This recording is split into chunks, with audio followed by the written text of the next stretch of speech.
le premier cas de Mpox au Gabon. Le gouvernement, dans un communiqué du 22 août, a annoncé la présence effective de la maladie dite de la variole du singe sur le territoire national. Sur 6 cas suspects, un seul diagnostiqué positif, un compatriote de 30 ans ayant séjourné à l'étranger il y a quelques semaines.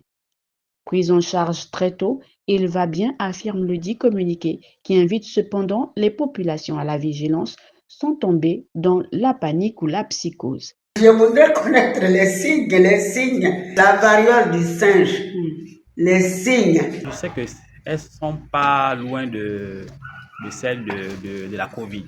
Les mesures auraient été prises pour gérer au mieux cette nouvelle épidémie. Les Gabonais sont invités à s'imprégner des mesures préventives et à respecter le protocole sanitaire édicté. Jamais 203 a-t-on coutume d'entendre. L'on a bien dépassé ceux des comptes avec Dame SEG dorénavant.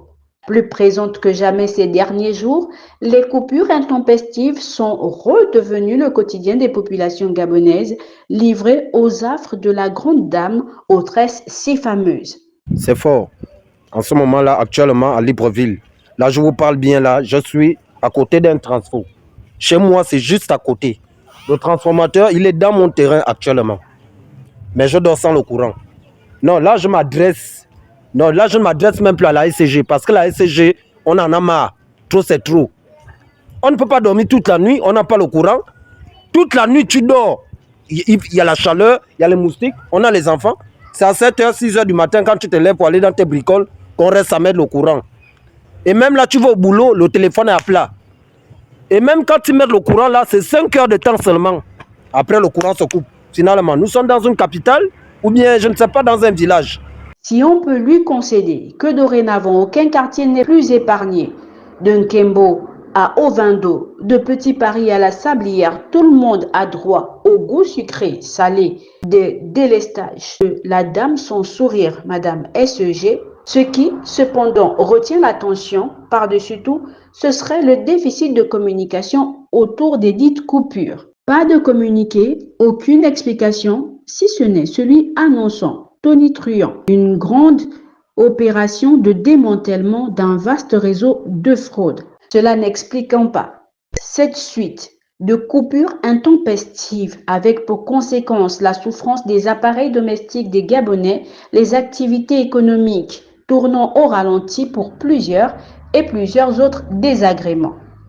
S'il était permis une seule question à la dame SEG, la grande dame, comme aiment si bien et affectueusement l'appeler les Gabonais, ce serait de savoir si l'on pourra assister un jour à une véritable prise en compte des intérêts des populations.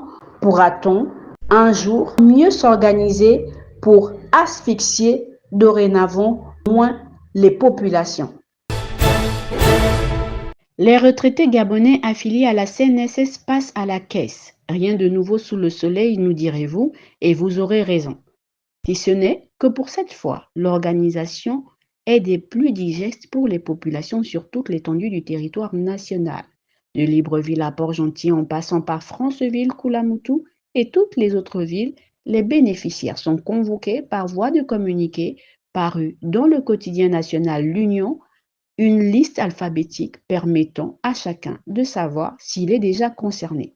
Ainsi, fini les longues files d'attente de nos parents sous un soleil impétueux ou une pluie rosée insolente. Un nombre réduit qui permet d'être très vite servi. Une nouvelle démarche salutaire qui mérite un clin d'œil de notre rédaction, un bel exemple de changement de paradigme dans nos mentalités à ne surtout pas cacher sous le boisseau pour que d'autres s'en imprègnent au mieux. Circuler à Libreville en taxi, en clando ou en bus, 8 Gabonais sur 10 dans les grandes villes du pays le font. En milieu périphérique ou autre, ces moyens de transport sont quasiment indispensables au déplacement du citoyen lambda. Pourtant, il est un constat des plus surprenants lorsque vous vous aventurez dans ces véhicules. Les ceintures de sécurité sont quasi inexistantes souvent, si ce n'est celle du chauffeur et du passager à ses côtés. Les clients de l'arrière sont souvent livrés aux affres de la providence ou à la bonne volonté du bon Dieu en cas d'accident, a-t-on envie de croire? Sinon, comment expliquer ce constat en effet? Peut-on dire que seuls les premiers cités dans les 10 véhicules courent un véritable danger en cas d'accident, d'où la priorité au port de ceinture pour eux? La loi gabonaise en matière de transport en commun est-elle à l'origine de la dite pratique ou de la dite mesure? Gageons que les autorités compétentes accepteront de porter des réponses à ces interrogations quand on sait le nombre d'accidents sur la voie publique chaque année au Gabon, un nombre certes revu à la baisse grâce au contrôle renforcé par les services compétents dans les transports de grande distance, les transports entre grandes villes à l'intérieur du pays. Mais comme il est désormais temps de changer les mentalités, mieux expliquer ou mieux faire dorénavant ne pourra faire que du bien. Plus que 2 semaines de vacances désormais pour nos tout jeunes et jeunes. À Ozangué et environ, dans le 5e arrondissement de Libreville, on s'active. L'ONG Famille écologique environnementale s'investit et marque d'une pierre blanche sa participation effective à l'embellissement de cette rentrée 2024-2025. Aujourd'hui, nous sommes ici pour essayer d'aider nos petits frères, nos frères et même des enseignants, puisque la rentrée se présente à l'horizon. Les activités aujourd'hui étaient centrées sur le nettoyage des salles de classe, le nettoyage de l'extérieur de l'école, les murs et autres, et les toilettes. Donc aujourd'hui, nous avons débouché les toilettes qui étaient totalement bouchées, voilà, parce qu'on a trouvé des toilettes dans des états vraiment incroyables. On a essayé de faire quelque chose parce que on ne pouvait pas laisser ça comme ça. Voici nos activités aujourd'hui.